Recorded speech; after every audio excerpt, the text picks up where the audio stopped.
আগের ব্লগে যেমনটা তোমরা দেখলে যে এখানে প্রচণ্ড পরিমাণে ঝড় বৃষ্টি হয়েছে।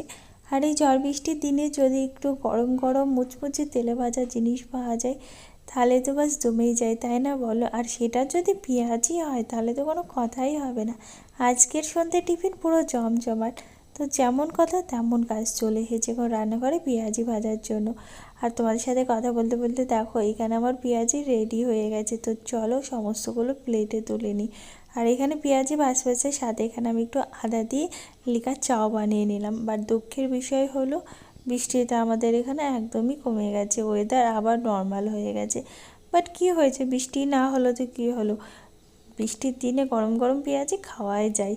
তো এখানে হাজব্যান্ডকে বললাম যে একটু বিট লবণ ছিটিয়ে দেয় উপর দিয়ে, পেঁয়াজিতে বিট লবণ দিয়ে খেতে আরও বেশি ভালো লাগে। তখন খাওয়ার পালা, হাজব্যান্ড মশাই এখানে শুরু হয়ে গেছে খাওয়াতে। আমিও এখন চলো খেয়ে নিই, আর তোমরাও সবাই বাড়িতে বানিয়ে খাও।